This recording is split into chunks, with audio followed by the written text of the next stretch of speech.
ഗജാനനം ഭൂതഗണാതിസേവിതം കപിത്ഥജംബൂഫലസാരഭക്ഷിതം ഉമാസുതം ശോകവിനാശകാരണം നമാമി വിഘ്നേശ്വരപാദപങ്കജം.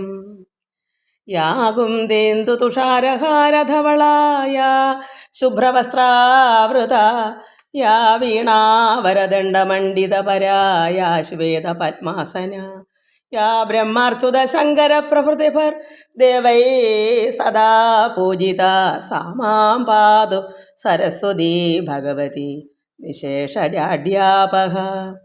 ഓം ഗുരുബ്രഹ്മ ഗുരുർവിഷ്ണു ഗുരുർദേവോ മഹേശ്വര ഗുരു സാക്ഷാത് പരബ്രഹ്മ തസ്മൈ ശ്രീ ഗുരവേ നമ.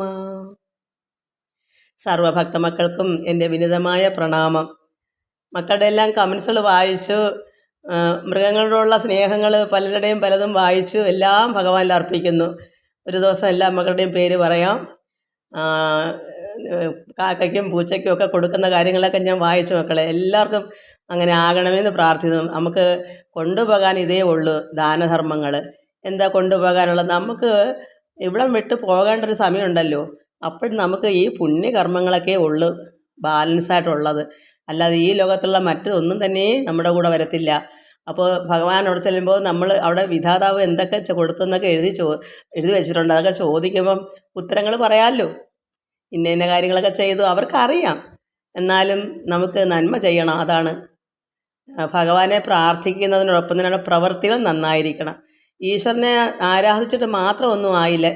എന്താ ഉള്ളത്? ഒരു വാക്കെങ്കിലും, ഒരു സ്നേഹമെങ്കിലും, എന്തായാലും ദാനധർമ്മം തന്നെയാണ്. ഒരാൾക്കൊരു സമാധാനം പറഞ്ഞു കൊടുക്കുന്നതായാലും ഒരു സ്നേഹത്തിന് ഒരു പുഞ്ചിരിയായാലും എല്ലാം നന്മ തന്നെയാണ്. അതുകൊണ്ട് എല്ലാവരും അങ്ങനെയുള്ള അവരാൽ ഒക്കുന്ന നന്മകൾ ചെയ്യാൻ എല്ലാവരും ബാധ്യസ്ഥരാണ്. ഒരു ഭക്ത മക്കൾക്കത് ആവശ്യമാണ്. അതുകൊണ്ട് നമ്മുടെ പ്രവൃത്തി നന്നായിരിക്കണം.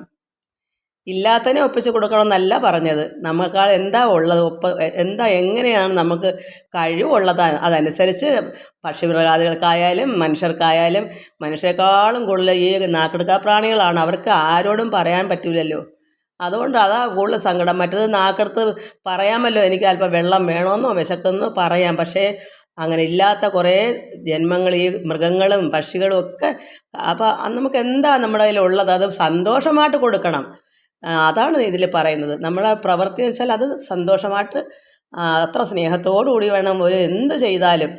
നമുക്ക് ഭാഗവത കീർത്തനം കുറച്ച് വായിക്കാം. എല്ലാവർക്കും ശാന്തിയും സമാധാനവും എല്ലാ നന്മകളും ഉണ്ടാകണം. ഭഗവാനിൽ കൃപയും ഭഗവാന്റെ കൃപയും അനുഗ്രഹവും ഒക്കെ നമുക്ക് വേണം. അതിന് വേണ്ടുന്ന എല്ലാ മക്കളെയും ഭഗവാനിൽ അർപ്പിക്കുന്നു. ഓം ലോകാ സമസ്ത സുഖിനോ ഭവന്തു. നമ്മൾ കഴിഞ്ഞ ദിവസം ചൊല്ലിയത് ഊഢമോദന നായാട്ടിനായി പോയവൻ. പരീക്ഷിത് മഹാരാജാവ് നായാടി നട്ടുവച്ച സമയത്ത് ദാഹം പെരുകിയപ്പോൾ ഒരാശ്രമത്തിൽ ചെന്ന് ഒരു മാമുനി ധ്യാനമഗ്നനായിരിക്കുന്നു. കാരണം പുറം ലോകമൊന്നും അദ്ദേഹത്തിന് അറിവില്ല, ആര് ചെന്നെന്നോ വന്നെന്നോ ഒന്നും. പക്ഷേ അത് പരീക്ഷിത് മഹാരാജന് അറിയില്ല. അദ്ദേഹം കള്ളനാണ്, ദാഹിച്ച വെള്ളം കൊടുത്തില്ല എന്നൊക്കെയുള്ള ചിന്തയേ ഉള്ളായിരുന്നു. പക്ഷേ അദ്ദേഹം ഇത് രാജാവ് അവിടെ ചെന്നെന്നൊന്നും അദ്ദേഹം അറിയുന്നില്ല. ധ്യാനത്തിൽ മുഴുകിയിരുന്ന പുറം ലോകമായിട്ട് യാതൊരു ടച്ചുമില്ല. നമുക്കതിൻ്റെ ബാക്കി വായിക്കാം. എത്രയും കള്ളനത്രേ മഹായോഗി പോൽ ഇത്ര വെള്ളം കൊടാ ദാഹമുള്ളോർക്കിവൻ യുദ്ധം ഉള്ളിൽ ക്രുധ ചത്ത പാമ്പൊന്നെടുത്ത് ഇട്ടവൻ മെയ്യിലേ കൃഷ്ണ രാമ ഹരേ കൃഷ്ണ രാമ ഹരേ കൃഷ്ണ രാമ ഹരേ കൃഷ്ണ രാമ ഹരേ വാസുദേവ കൃഷ്ണ രാമ ഹരേ കൃഷ്ണ രാമ ഹരേ വൃഷ്ണിവംശോത്ഭവ കൈതൊഴുന്നീ ഏറ്റവും കോപം ഉൾക്കൊണ്ടു തൽപുത്രനങ്ങൂറ്റമായൊരു ശാപം കൊടുത്തു ബലാൽ ധൂർധനാം ഭൂപനെ തക്ഷകൻ താൻ കടിച്ചിടും 7-ാം ദിനേ കൃഷ്ണ രാമ ഹരേ ഐഹികം തന്നിലുള്ള ആഗ്രഹം പോക്കുവാൻ ഈശ്വരൻ താൻ വരുത്തി നൃപന്യക്രിയ അപ്പോഴേ താൻ പിഴച്ചെന്നു തൽബാലകൻ തൽപുരം പൊക്കുപോൽ കൃഷ്ണ രാമ ഹരേ കൃഷ്ണ രാമ ഹരേ കൃഷ്ണ രാമ ഹരേ കൃഷ്ണ രാമ ഹരേ നാരായണ കൃഷ്ണ രാമ ഹരേ കൃഷ്ണ രാമ ഹരേ വൃഷ്ണിവംശോത്ഭവ കൈ തൊഴുന്നീ. ഇവിടെ എത്രയും കള്ളനത്രേ മഹായോഗി. ഈ സന്യാസിയായിരിക്കുന്ന ഈ മുനി കള്ളനാണെന്നൊക്കെയാണ് രാജാവിൻ്റെ മനസ്സിലിരിപ്പ്. കാരണം അദ്ദേഹത്തിന് അറിയത്തില്ല, ഒരു മുനി ഇങ്ങനെ ധ്യാനിച്ചിരുന്നാൽ ഒന്നും അറിയാതെ ഇരിക്കുമെന്നൊന്നും അറിഞ്ഞുകൂടാ. അതുകൊണ്ട് ദേഷ്യം വന്ന് അല്പം വെള്ളം കിട്ടാഞ്ഞ് കോപത്തോടുകൂടി എന്താ ദാഹിക്കുന്നവർക്ക് അല്പം വെള്ളം പോലും കൊടുക്കാത്ത ഇവൻ, അതായത് ഈ മുനി വലിയ യോഗിയാണെന്ന് നടിക്കുന്ന എന്ന അത്ര വലിയ യോഗിയാണെന്ന് നടിച്ചിരിക്കുന്ന വിചാരം ഈ രാജാവിന്. അങ്ങനെ നടിക്കുന്ന മഹാകള്ളൻ തന്നെയാണ്. കോപത്തോടെ ഇങ്ങനെ വിചാരിച്ചിട്ട് ഒരു ചത്ത പാമ്പിനെ ആ മുനിയുടെ കഴുത്തിലിട്ടു. അവിടെ ഒരു പാമ്പ് കിടന്നപ്പോൾ ഇത് ദേഷ്യം കൊണ്ട് അല്പം ദാഹത്തിൽ അത്രമാത്രം വിഷമിച്ച് നിൽക്കുക. അപ്പോൾ ഇദ്ദേഹം കണ്ണു തുറക്കുന്നെങ്കിലല്ലേ അറിഞ്ഞ് അത് കണ്ണു തുറക്കുന്നത് എങ്ങനെയാ? അവിടെ ഈശ്വരനായിട്ട് ലയിച്ചിരിക്കുകയല്ലേ. അതുകൊണ്ട് ഈ ബാഹ്യലോകമായിട്ട് ചിന്ത ഒന്നും മനസ്സിലില്ല. അത് ആ ഉണർവല്ല, ഉള്ളിലെ ഉണർവാണ്. ഉള്ളിൽ ഉണർന്നു കഴിഞ്ഞാൽ പുറത്തുള്ള ഉണർവില്ല. പിന്നെ അതാണ് യഥാർത്ഥമായ ഒരു യോഗി. ഈശ്വരനായിട്ട് ലയിച്ചിരിക്കുക. അത് രാജാവിനെ അറിയാത്തത് കൊണ്ട് അദ്ദേഹം കോപിച്ചിട്ട് അവിടെ കിടന്ന ഒരു ചത്ത പാമ്പിനെടുത്ത് കഴുത്തിലിട്ട് കൊടുത്തു മുനിയുടെ. ഊറ്റമായൊരു, അതായത് എത്രയും കള്ളൻ, അത് ഇനി ഏറ്റവും കോപം ഉൾക്കൊണ്ടു തൽപുത്രൻ. അപ്പം ഇത് മുഹാമുനിയുടെ മകൻ ഇത് അറിഞ്ഞു. അപ്പോഴവിടെ ഇല്ലായിരുന്നു, ഇവിടെ പോയിട്ട് വന്നതാ. അപ്പോൾ ആ കുട്ടി എന്ത് ചെയ്തു? അഷ്ടനാഗങ്ങളിൽ ഒന്ന് ധ്യാനമഗ്നായിരുന്ന മുനിയുടെ പുത്രൻ രാജാവിൻ്റെ പ്രവൃത്തിയിൽ കോപിച്ചിട്ട് അദ്ദേഹത്തെ ഇങ്ങനെ ശപിച്ചു. എന്താ? ധിക്കാരിയായ ഈ ആ കുട്ടി അവിടെ ഇല്ലെങ്കിലും മറ്റു കൂട്ടുകാരൻ കുട്ടി പറഞ്ഞു കൊടുത്താൽ അറിഞ്ഞത്. അതുകൊണ്ട് ഈ കുട്ടി ദേഷിച്ച് അഷ്ടനാഗങ്ങളിൽ ഒന്നാണ് ഈ തക്ഷകൻ എന്ന് പറയുന്നത്. അപ്പോൾ എന്തുവന്ന് ആ പ്രവൃത്തിയെ ഈ പാമ്പിനെ എടുത്ത് അദ്ദേഹത്തിൻ്റെ കഴുത്തിൽ ചത്തതാണെങ്കിലും എടുത്ത് ഇട്ട് കൊടുത്തതിന് ആ മകൻ അത് കണ്ട് കോപിച്ചിട്ട്, രാജാവ് എങ്ങനെ കോപിച്ചോ വെള്ളം കിട്ടാഞ്ഞ് അതിനേക്കാൾ ഇരട്ടിയായിട്ട് മുനികുമാരൻ കോപിച്ചിട്ട് അദ്ദേഹത്തിനെ എങ്ങനെ ശപിച്ചു. എങ്ങനെയാ? ധിക്കാരിയായ ഈ രാജാവ് ഇന്നേക്ക് 7-ാം ദിവസം തക്ഷകൻ കടിച്ചു മരിക്കട്ടെ. ഇങ്ങനെ അതിഭയങ്കരമായ കോപത്തോടു കൂടിയാണ് ആ ശാപം. അതാണത്. ആ ശാപം വെറുതെ ഒരു ശാപമല്ല, അത്ര ദേഷ്യത്തോടുകൂടി കലിതുള്ളിയാണ് പറഞ്ഞേക്കുന്നത്. കാരണം ധ്യാനിച്ചിരിക്കുന്ന പിതാവിൻ്റെ കഴുത്തിൽ ഇട്ടുകൊടുത്ത ഒരു പാമ്പ് അത് കണ്ടാൽ മകന് സഹിക്കുമോ? എന്നാൽ ഇവിടെ സഹിക്കണം എന്നാണ് പിതാവ് പറയുന്നത്. അവരല്ലാതെ പിന്നെ ആരാ സഹിക്കേണ്ട? ക്ഷമ വരേണ്ടതെല്ലാം ഈ മാമുനിമാർക്കാണല്ലോ എന്നാണ് ആ പിതാവിൻ്റെ ആജ്ഞ. പക്ഷെ കുട്ടിക്കത് അറിയില്ലല്ലോ, കുഞ്ഞല്ലേ. അതുകൊണ്ട് ആ കുട്ടി ഇങ്ങനെ ശപിച്ചു. ധിക്കാരിയായ ഈ രാജാവിന് ഇന്നേക്ക് 7-ാം ദിവസം തക്ഷകൻ കടിച്ചു മരിക്കട്ടെ. ഐഹികം തന്നിലുള്ള ആഗ്രഹം പോക്കുവാൻ. അപ്പോഴെന്താ?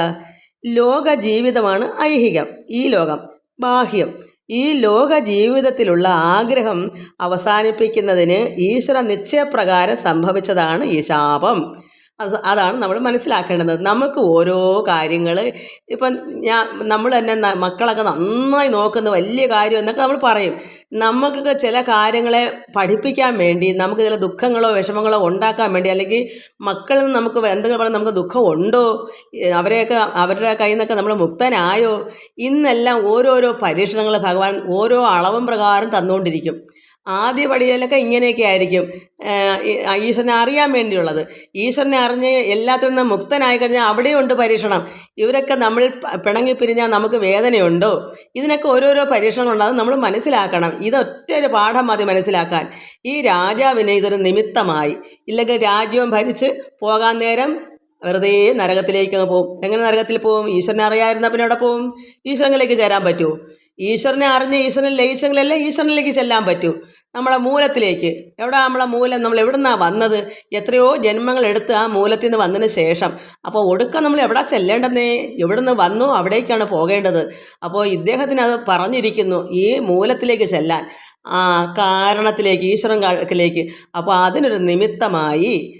അതുകൊണ്ട് നമ്മൾ മനസ്സിലാക്കേണ്ടത് എന്താ? ഈശ്വരൻ നമ്മളെ ഓരോരോ രീതിയിൽ പരീക്ഷണങ്ങളെന്ന് പറഞ്ഞാൽ എന്താണ്? ഈശ്വരൻ നേരിട്ട് വന്ന് നമ്മളെ ഇന്നത് ചെയ്യുന്ന പറഞ്ഞു തരാൻ പറ്റത്തില്ലല്ലോ. അതിനല്ലെങ്കിൽ അത്രത്തോളം ഒരു ജ്ഞാനി ആയിരിക്കണം, ഒരു യോഗി ആയിരിക്കണം. അപ്പോൾ നമുക്ക് ഓർഡർ വരും. അല്ലെങ്കിൽ നമ്മുടെ ഉള്ളിനകത്തൊരു വേദനയും വിഷമമൊക്കെ ഇങ്ങനെ ഉണ്ടാകുന്നത് എന്താ നമ്മൾ ചിന്തിക്കും. അങ്ങനെയൊക്കെ ഈശ്വരൻ പറഞ്ഞു തരുന്നത് അത് അത്രത്തോളം ആവുന്നവർക്കാണ് അങ്ങനെ വരുന്നത്. അപ്പോൾ അതെന്താ നമ്മുടെ ഉള്ളിൽ ഇത്രയും വേദന ഇന്നതുകൊണ്ട് വരുന്നല്ലോ, അത് ഇതാ കാരണം നമുക്ക് മനസ്സിലാവും. അതുപോലെ ഇവിടെ ഭഗവാൻ ഓരോ കാര്യങ്ങൾ നമുക്ക് വെളിപ്പെടുത്തി തരുന്നത് ഇങ്ങനെയാ. ഓരോരോ കാര്യങ്ങൾക്ക് അതിൽ നമ്മൾ ജയിക്കുന്നുണ്ടോ, എല്ലാം തരുമ്പോൾ നമ്മൾ അതിലെല്ലാം പരീക്ഷ പാസ്സായി പോകുന്നുണ്ടോ എന്നറിയുന്നതിനാണ് ഇവിടെ ഈ രാജാവിനും അതാണ് സംഭവിക്കാനുള്ള കാരണം. ഈശ്വര നിശ്ചയപ്രകാരം സംഭവിച്ചതാണ് ഈ ശാപം. എന്നാലും താൻ ശപിച്ചത് തെറ്റായി എന്ന് മനസ്സിലാക്കിയ മുനികുമാരൻ രാജധാനിയിലേക്ക് പോയി. കുഞ്ഞിന് മനസ്സിലായി തെറ്റായി പോയല്ലോ എന്ന്. അപ്പം അതുപോലെ നമുക്കും ഓരോരോ കാര്യങ്ങൾ മനസ്സിലാക്കണം. വരേണ്ടുന്നത് ഇങ്ങനെ നിമിത്തങ്ങൾ വരും. പക്ഷെ ആ കുട്ടി അപ്പോഴെന്താ മനസ്സിലാക്കുന്നത് പെട്ടെന്ന് തന്നെ, അയ്യോ തെറ്റായി പോയി എന്ന്. നമ്മളും ഇങ്ങനെ ചിന്തിക്കണം. നമ്മളെ കയ്യിൽ നിന്ന് ഒരാൾക്കൊരു കാര്യങ്ങൾ വേണ്ടെന്നതാണ് നമ്മൾ ഇങ്ങനെയൊക്കെ സംഭവിക്കും. പക്ഷെ നമുക്ക് പിന്നെ പശ്ചാത്തപിക്കേണ്ട ചെയ്യാം. അയ്യോ ഞാൻ തെറ്റാ പറഞ്ഞാൽ ദൈവമേ എന്ന് നമുക്ക് ഒരു ചിന്ത വരികയും ചെയ്യണം. പക്ഷേ ഇത് രണ്ട് കൂട്ടർക്കും ഇരു കൂട്ടരും പഠിക്കാൻ വേണ്ടിയാണ് ഈശ്വരൻ ഓരോന്ന് വയ്ക്കുന്നത്. ചെയ്തവനും ചെയ്യിക്കുന്നവനും ഒക്കെ ഈശ്വരൻ തന്നെയാണ് നിശ്ചയിക്കുന്നത്.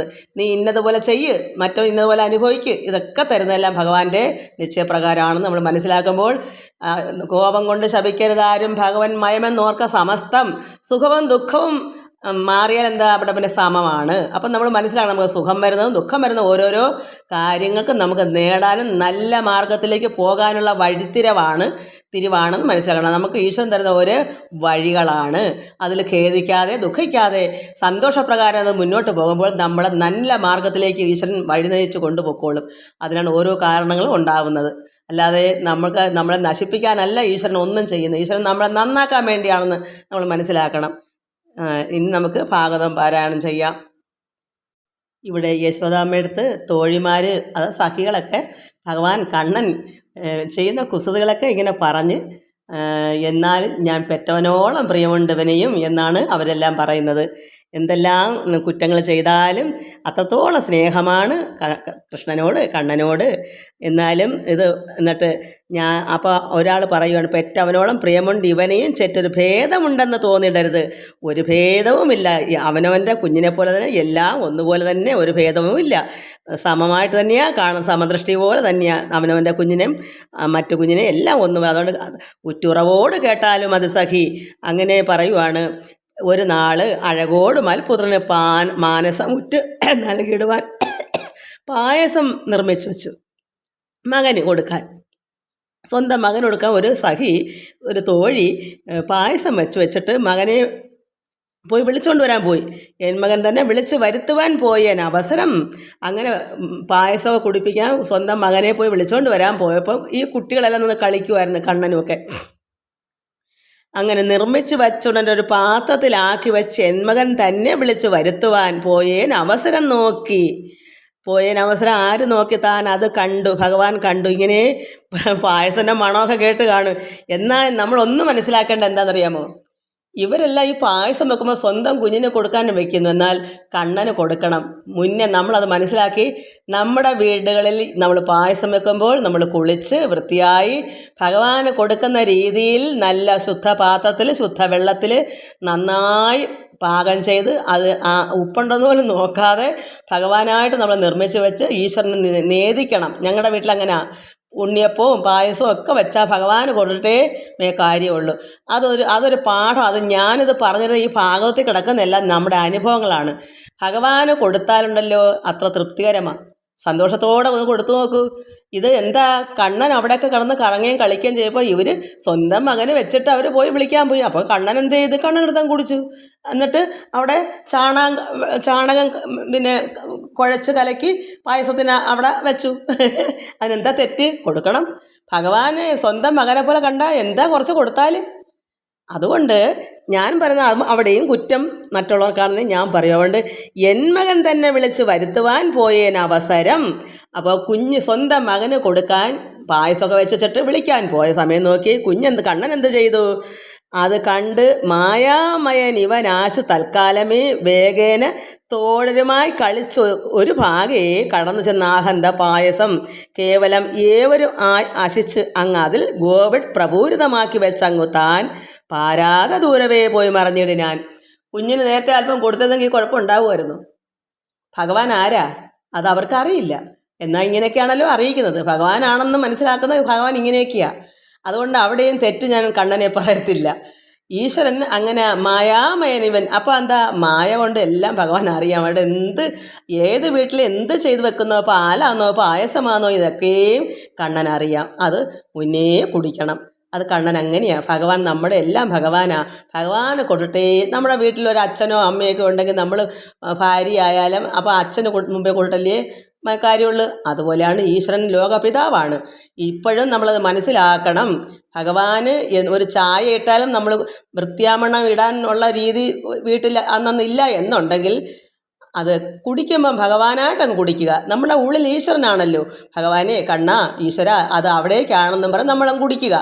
അപ്പോൾ ഭഗവാനായിട്ടൊക്കെ സങ്കല്പിച്ചാൽ മതി. അതല്ലെങ്കിൽ ഞാൻ ചെയ്യുന്നത് പോലെ എത്രയോ വർഷം കൊണ്ട് ഞാൻ ചെയ്യുന്നൊരു കാര്യമാണ്. ഞാനിടുന്ന ചായപാത്രവും ഗ്ലാസ്സും എല്ലാം പ്രത്യേകമാണ്. അത് ഭഗവാന് കൊടുക്കാനായിട്ടാണ് ഞാൻ ഇടുന്നത്. അത് ഭഗവാന് കൊടുത്തേ ഞാൻ കുടിക്കാറുള്ളൂ. രാവിലെയും വൈകിട്ടും നിത്യേന. പിന്നെ എന്തൊക്കെ ഉണ്ടോ അതൊക്കെ എന്തെങ്കിലും മുടങ്ങാതെ ചെയ്യുന്നത് ഈ രാവിലത്തെയും വൈകിട്ടത്തെയും ഇത് തന്നെയാണ്. അതിനിടയ്ക്കൂടെ വേറെ എന്തുണ്ടെങ്കിലും കൊടുക്കാം. ചോറൊക്കെ ആണെങ്കിൽ ഒരു ഉരുള ഉരുട്ടി ഭഗവാനേന്ന് പറഞ്ഞ് നമ്മളങ്ങ് കഴിക്കും. ഈശ്വരനാട്ടം കഴിക്കും. അത്രയേ ഉള്ളൂ. അപ്പോൾ നമ്മൾ ചിന്തിക്കണം, ഭഗവാനോട് സ്നേഹമുണ്ടെങ്കിൽ ഈശ്വരനെ ചിന്തിച്ച് വേണം കഴിക്കാൻ.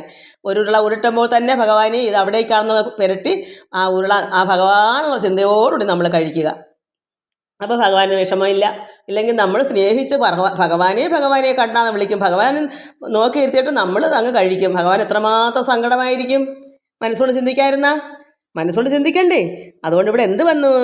ആ ഭഗവാൻ കണ്ണൻ തോഴരുമായി കുട്ടികളുമായി കളിച്ച് നിന്ന് ഒരു ഭാഗയെ ചെന്ന് അവർ അവരുടെ മകനെ വിളിക്കാൻ പോയ സമയം നോക്കി ഭഗവാനെടുത്ത് കഴിച്ചു.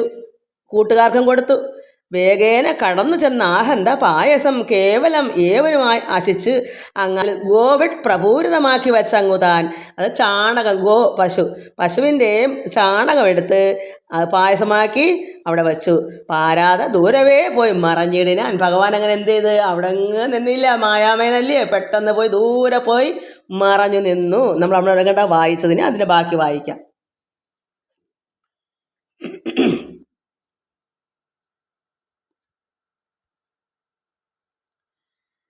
ഓരാതെ ഞാൻ മമപുത്രനായി മേവിന ബാലനെ കണ്ടൊരുമിച്ചു ചെന്നങ്ങ് അതു ചാലേ കൊടുപ്പാനെടുത്ത് നോക്കും വിധോ. അങ്ങനെ മകനെ വിളിക്കാൻ പോയിട്ട് വന്നപ്പോൾ നോക്കി എടുത്ത് കൊടുക്കാനായിട്ട് കുട്ടിക്ക് സ്വന്തം മകന് കൊടുക്കാനെടുത്തു. അങ്ങനെ നോക്കും വിധോ. അങ്ങ് നോക്കിയപ്പോൾ കണ്ടറിഞ്ഞേനതിനെന്തൊന്ന് മാനസത്തണ്ടിൽ ഓർത്താൽ പറയാവതോ മാമകേ. അപ്പോൾ അതിൻ്റെ സ്മെല്ല് വന്നാൽ പെട്ടെന്നറിയാലോ. തുറന്ന് പാത്രം എടുക്കുമ്പോഴത്തേക്ക് തന്നെ കണ്ടറിഞ്ഞേൻ ഇതിനെന്തൊന്ന് മാനസത്തണ്ടിൽ ഓർത്താൽ പറയാവതോ മാമകേ. ചാണകത്തിൻ്റെ സ്മെല്ല് എത്രമാത്രം വലുതായിരിക്കും. അങ്ങനെ കൊണ്ട നീർവർണ്ണൻ മറിവുകൾ ഇത്തരം കൊണ്ടു പറഞ്ഞാൽ ഒടുക്കമില്ലേതുമേ. ഭഗവാൻ കണ്ണൻ്റെ മായാവിലാസങ്ങളിൽ പറഞ്ഞാലൊന്നും ഒടുക്കമില്ല. എത്രത്തോളം പറഞ്ഞാലും അത്രത്തോളം ഉണ്ട്, ഒടുക്കമില്ലേതുമേ. കണ്ടാൽ ഇവൻ അതിക്കൂട്ട് ചെയ്തിടും എന്നുണ്ടോ നമുക്ക് തോന്നുന്നിതോ പാർക്ക നീ. ഈ കുഞ്ഞിനെ കണ്ടാൽ ഇങ്ങനെ ചെയ്യുമെന്ന് തോന്നുന്നുണ്ടോ? കണ്ടാൽ ഇവൻ അതിക്കൂട്ട് ചെയ്തിടും എന്നുണ്ടോ നമുക്ക് തോന്നുന്നിതോ പാർക്ക നീ. കൊച്ചിനെ കണ്ടാൽ നമുക്ക് തോന്നും ഇങ്ങനെയൊക്കെ ചെയ്ത് വെക്കുമെന്ന്. കൂട്ടുകാരുമായിട്ട് പായസം കൂട്ട് അത് ചാണകം കൂടെ ആക്കി കലക്കി പായസം കണക്ക് വയ്ക്കാൻ ആർക്കും ഈ കുഞ്ഞിനെ കണ്ടാൽ ഇങ്ങനെ തോന്നിക്കുമോ? സന്തോഷമാർന്നവൾ ഇത്തരം ചൊന്നുള്ള അന്തികെ ചെന്നു നിന്നിടിനോ ഒരന്യയും. അപ്പോൾ സന്തോഷത്തോടെയാണ് പറഞ്ഞത്, വിഷമിച്ചൊന്നുമല്ല. ഇങ്ങനെ പായസം കുടിച്ചിട്ട് ആ പാത്രത്തിൽ ചാണകം ഗോഡ് പ്രപൂരിതമാക്കി വെച്ചു. ഇത് കണ്ടാൽ ആർക്കും തോന്നുമോ ഈ കുഞ്ഞുങ്ങളിങ്ങനെ ചെയ്യുമെന്ന്? കൂട്ടുകാരോട്ട് ഇങ്ങനെ ചെയ്തില്ലേ, അതുകൊണ്ട് സന്തോഷമാർന്നവൾ ഇത്തരമൊക്കെ സന്തോഷത്തോടെയാണ് പറയുന്നത്. അപ്പോൾ ആ കൂട്ടുകാരി, അടുത്ത കൂട്ടുകാരി അപ്പോൾ പറയുന്നത് അന്യ. അടുത്തുനിന്ന് വേറൊരു സ്ത്രീ പറയുന്നു, അന്തികെ ചെന്നു നിന്നിടൽ ഒരു അന്യയും വേറൊരു സ്ത്രീ പറയുന്നു, ചൊല്ലിനാളല്ലീ മലർമകൾ വല്ലഭൻ കല്യാണശീലൻ ഇവൻ തവ നന്ദനൻ വല്ലവാധീശ തനൂജൻ പലവിധം അല്ലൽ എനിക്കു ചേർത്താൻ അവയൊക്കവേ. എനിക്കും ഇതുപോലെ കാര്യങ്ങൾ വന്നിട്ടുണ്ട്. അതെന്താ? കല്യാണശീലനായിരിക്കുന്ന നല്ല സുന്ദര സ്വഭാവമായിരിക്കുന്ന ഈ കണ്ണൻ തവ നന്ദനൻ, അതാ യശോദയുടെ മകൻ, തവ യശോദ അവിടുത്തെ മകൻ, വല്ലവാദിശ തനൂജൻ, പലവിധം അല്ലല്ലോ എനിക്കും ഇതുപോലെ പല പല രീതിയിൽ എനിക്ക് വിഷമങ്ങൾ വരുത്തിയിട്ടുണ്ട്. സന്തോഷത്തോടെയാ പറയുന്നത് എല്ലാവരും. അപ്പോൾ പായസം കൊടുത്തത് വേറൊരു തള്ള, വേറൊരു സ്ത്രീ, അതിൻ്റെ അടുത്ത് നിന്ന് വേറൊരു അന്യ സ്ത്രീ പറയുന്നു, വേറൊരു ഗോപസ്ത്രീ പറയുന്നു, എനിക്കും ഇങ്ങനെ ഒരുപാട് അല്ലലൊക്കെ വരുത്തിയിട്ടുണ്ട് ഈ കണ്ണൻ തവ നന്ദനൻ. എന്താ ചൊല്ലുവാനില്ല പകലെന്നിരിക്കലും എല്ലായിലും ഒരു വിസ്മയം കേൾക്ക നീ. ചൊല്ലുവാനില്ല പകലെന്നിരിക്കലും എല്ലാത്തിലും വിസ്മയമാണിത് കേട്ടാൽ. എല്ലാവർക്കും ചെയ്തതിനേക്കാളും ഒത്തിരി കൂടുതലാണ്. കാരണം അവർ നാണിച്ച് വിഷമിച്ചൊരവസ്ഥയാണ് വന്നേക്കുന്നത്. അതുകൊണ്ട് അത് പ്രത്യേകിച്ച് ചൊല്ലുവാനില്ല പകലെന്നിരിക്കലും എല്ലായിലും ഒരു വിസ്മയം കേൾക്ക നീ. ഇവിടെ കാണിച്ചു കൂട്ടിയ പല പല വിസ്മയങ്ങളെ കൊണ്ട് അതിലെല്ലാം വെല്ലുന്നതാണ് എനിക്ക് സംഭവിച്ചേക്കുന്നത്. എന്താ പറയുവാണ്, ഞാനൊരു നാളയൽ വീട് വാഴീന്ദ്രനായി ആനായർ നാഥൻ വയോധികൻ എത്രയും ദീനനായി നിത്യം തനിക്കു വേണ്ടുന്നതും താനേ വഹിച്ചു കൂടാതെ മുടന്നൊരു കോണിടം തന്നിലാ മാറുമിഴികളും കാണരുതാതെ വലഞ്ഞു കിടപ്പവൻ. അതായത് ഒരു ദീനം പിടിച്ചൊരു വയസ്സൻ, ഒരു വൃദ്ധൻ അയൽവീട് വാഴീന്ദ്രനായി ആനായർനാഥൻ വയോധികനാണ്. അതായത് കണ്ണ് കാണാൻ വയ്യാതെയും ദീനതപ്പെട്ടും അത്രമാത്രം സ്വന്തം കാര്യം ചെയ്യാൻ വഹിച്ചുകൂടാതെ ആരെങ്കിലും ചെന്ന് വല്ലതും ചെയ്ത് കൊടുത്താലേ പറ്റൂ. അത് ഒന്നും താനേ വഹിച്ചുകൂടാ. അദ്ദേഹത്തിൻ്റെ ജോലികളൊന്നും തന്നെ അങ്ങാർക്ക് വേണ്ടുന്ന പോലും ചെയ്യാൻ പറ്റാതെ ഒരു കോണിൽ കിടക്കുവാണ്. ഒരു മുറിയുടെ ഒരറ്റത്ത് ഇങ്ങനെ തന്നെ കിടക്കുന്നു. അപ്പോൾ എന്ത് തോന്നി, കണ്ണൊന്നും കാണാമേ കിടക്കുന്നതിന് വയസ്സനല്ലേ. അപ്പോൾ ആമാറ് മിഴികളും കാണരുത്, കണ്ണുകളും കാണാതെ വലഞ്ഞ് കിടപ്പവൻ, അങ്ങനെ വയസ്സൻ ഒരു വൃദ്ധൻ അങ്ങനെ കിടക്കുന്നതിൻ്റെ മാമക പൂർവികന്മാർക്ക് ഉപകാരിത്താൽ പ്രേമബന്ധേനെ കാണുവാനൊരു പെട്ടൊരു, അതായത് മാമകം എൻ്റെ പൂർവികൻ, എനിക്ക് മുമ്പേ ഉള്ളവർക്കെല്ലാം സഹായിയായിരുന്നു. മാമക പൂർവികന്മാർക്ക് മുമ്പേ ഉള്ളവർക്കെല്ലാം ഉപകാരം ചെയ്ത ഒരു വൃദ്ധനാണ്. അത് സന്തോഷത്തോടെ പ്രേമബന്ധേന എൻ്റെ അത്രത്തോളം സ്നേഹത്തോടു കൂടി അദ്ദേഹം കാണുവാനായി ഞാൻ ഒരുമ്പെട്ടു. സൽക്കാരമാത്രം 5 നെയ്യപ്പവും തൽക്ഷണം നിർമ്മിച്ചു വച്ചൊരു ഭാജനെ കെട്ടി പരിചോട് സൂക്ഷിച്ചു സംഗ്രഹിച്ചൊട്ടുറങ്ങി സഹിമാർ വരുവോളവും. അപ്പോൾ എന്ത് വന്നു, പ്രേമബന്ധേന സന്തോഷത്തോടുകൂടി ഇവർ 5-8 നെയ്യപ്പമൊക്കെ ഉണ്ടാക്കി പോകുമ്പം ഈ കാണാൻ വയ്യാതെ ദീനപ്പെട്ട് കിടക്കുന്ന വയസ്സിന് കൊടുക്കാം എന്ന് കരുതി അവർക്ക് ഉപകാരിയായിരുന്നു. മുമ്പേ ഉള്ളവർക്കെല്ലാം ഉപകാരം ചെയ്തൊരു വയസ്സനാണ്. ദീനപ്പെട്ട് അവരുടെ കാര്യം പോലും ചെയ്യാൻ വയ്യാതെ കിടക്കുന്നു ഒരു കോണിൽ. അപ്പോൾ ഇവരെന്ത് ധരിച്ചു പോകുമ്പോൾ, സന്തോഷത്തോടെ പോകുമ്പോൾ എന്തെങ്കിലും കാണത്തക്കത് കൊണ്ട് കൊടുക്കാമല്ലോ, വയസ്സെന്ന് കൊതി കാണുമല്ലോ.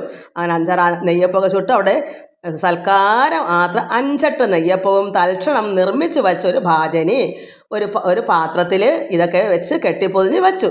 കെട്ടി പരിചോട് സൂക്ഷിച്ചു സംഗ്രഹിച്ച് ഒട്ടുറങ്ങി സഹിമാർ വരുവോളവും. ഒറ്റയ്ക്ക് പോകാതെ കൂട്ടുകാരെ വരുമ്പോൾ അവരുടെ കൂടെ പോകാമെന്ന് കരുതി ഇതൊക്കെ ഒപ്പിച്ച് വച്ചു. ഒരു പാത്രത്തിലെല്ലാം കെട്ടിപ്പൊതിഞ്ഞ് വെച്ചിട്ട് അവരൊന്ന് ഉറങ്ങി, ഒന്ന് മയങ്ങി, സഹികൾ വരുവോളം ഒന്ന് മയങ്ങിയിട്ട് പോകാമെന്ന് കരുതി ഒന്ന് ഉറങ്ങി സഹിമാർ വരുവോളവും. തൽസമയേ കമലേക്ഷണൻ തൊൽസുതൻ ഉത്സാഹം ഉൾക്കൊണ്ടു സഹിമാരുടെ യുക്തനായി വന്നകമ്പുക്ക് അത് കണ്ട് എടുത്തൊക്കെ എല്ലാവരുമായി ഒത്തുഭുജിച്ചുടൻ ഇവർ ഉറങ്ങിയ സമയം നോക്കി. എന്ത് വന്നു, കമലേഷൻ ഭഗവാൻ കണ്ണൻ തൊൽസുതൻ യശോദാമ്മയുടെ മകൻ സുതൻ ഉത്സാഹം ഉൾക്കൊണ്ട് സന്തോഷത്തോട് അത്രമാത്രം ഉത്സാഹത്തോട് സഹിമാരുമൊത്ത് ഈ ഭഗവാന്റെ കൊച്ചു കണ്ണൻ്റെ കൂട്ടുകാരുമൊത്ത് യുക്തനായി വന്ന അകമ്പുക്ക് ആ ഉറങ്ങിയ സമയത്തൊക്കെ അകത്ത് കയറി കണ്ടെടുത്തൊക്കെ എല്ലാവരുമായി ഒത്തങ്ങ് ഭുജിച്ചു. എല്ലാ കൂട്ടുകാരും ഭഗവാനോട് അടുത്തങ്ങ് കഴിച്ചിട്ട് എന്ത് ചെയ്തു, ശുഷ്ക കബളങ്ങളായുള്ള ഗോമയം, അത് ഇച്ചിരിയൊക്കെ ഉണങ്ങിയൊക്കെ ഇരിക്കും, വെറും ചാണ്ടി കിടക്കുന്നതല്ല, ഒന്ന് ഉണങ്ങിയ ഗോമയം, പശുവിൻ്റെ മലം മിക്കതും ഭാജനെ ചേർത്ത് മുന്നേ പോലെ ശിക്ഷയാ ബന്ധിച്ചു വച്ചു. പുറത്തു പോയ അക്ഷി മനോഹരൻ താൻ കളിച്ചിടി ഞാൻ. അങ്ങനെ ഭഗവാൻ അങ്ങനെ ആ നെയ്യപ്പത്തിൻ്റെ കണക്ക് തന്നെ ഈ ചാണകം എടുത്ത് ഈ കയ്യിലെ വെള്ള വെച്ച് ഇങ്ങനെ തപ്പി വെക്കുമ്പോൾ അതുപോലെ ഇരിക്കുമല്ലോ, അങ്ങനെ ആക്കി ആ പാത്രത്തിലാക്കി മുന്നേ എങ്ങനെ ഇരുന്നോ അതുപോലെ കെട്ടിപ്പൊതിഞ്ഞ് വെച്ചു. ഈ തള്ള കൊണ്ടുപോകാൻ കൂട്ടുകാർ സഹിമാർ വരുവോളം ഒന്ന് ഉറങ്ങാമെന്ന് കരുതി ഒന്ന് കിടന്നുപോയി. ആ തക്കം നോക്കി കൂട്ടുകാരുമായിട്ട് വന്ന് കണ്ണൻ എല്ലായിടത്തും കഴിച്ചിട്ടു ചാണകം വെച്ച് നെയ്യപ്പം ഉണ്ടാക്കി ആ പാത്രത്തിൽ അതുപോലെ കെട്ടിപ്പൊതിഞ്ഞ് വെച്ചു. ആര് കണ്ടാലും ഒരു കുഴപ്പമില്ല, അത് എടുത്തെന്ന് തോന്നാത്ത വണ്ണം ചെയ്തു വെച്ചു. മിക്കം മുന്നേ പോലെ ശിക്ഷയാ ബന്ധിച്ച് വെച്ച, ഒരു കേട് കൂടാതെ ശിക്ഷയാ.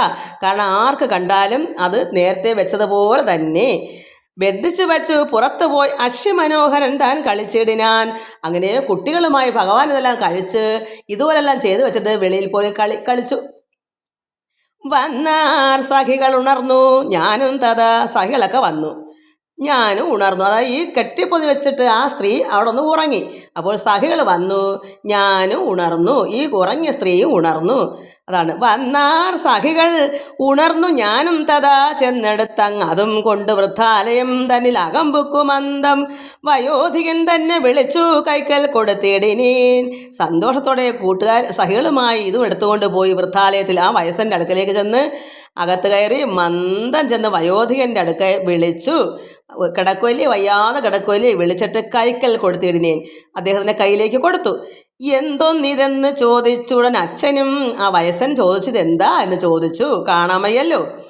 സന്തോഷമോടെഴുന്നേറ്റിരുന്ന ആദരാൽ രണ്ട് കൈകൊണ്ടു ആഹന്ത തപ്പിത്തടഞ്ഞുണ്ടായ മോതാൽ അണച്ചുവച്ചാശ് തൽബന്ധം അഴിച്ചെടുത്ത് അന്തികെ നിൽപ്പവർക്ക് അന്ധന ഓരോന്ന് കൊടുത്തു തൻ കൈകളിൽ. അങ്ങനെ സന്തോഷത്തോട് ചോദിച്ചു എന്താ ഇത്. അപ്പോൾ സന്തോഷത്തോട് എടുത്ത് ഇരുന്ന് എണീറ്റങ്ങ് ഇരുന്ന് എന്തോ തിന്നാൻ തീറ്റിയാണുമ്പം പെട്ടെന്ന് വയസ്സവർ അങ്ങനെയാ, ഒന്നും കഴിക്കാതെ കൊതി കൊണ്ട് കിടക്കുക. ആരെങ്കിലും വല്ലതും കൊടുത്താൽ അത്രയ്ക്ക് വെപ്രാളത്തിൽ അവരൊക്കെ കഴിക്കുന്നതേ.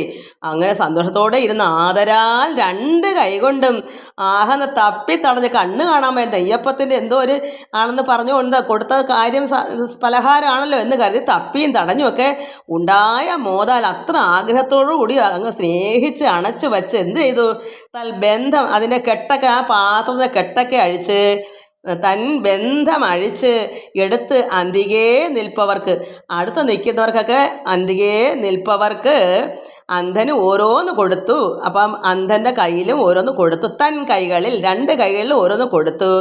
രണ്ടിലും ഒപ്പം ഈ രണ്ടിടത്തുള്ളിൽ ഉത്കണ്ഠ മുഴുത്ത് അതുകൊണ്ട് തെരുതരേ വൻകൊതി പൂണ്ട് പുജിച്ചു തുടങ്ങിനാൻ.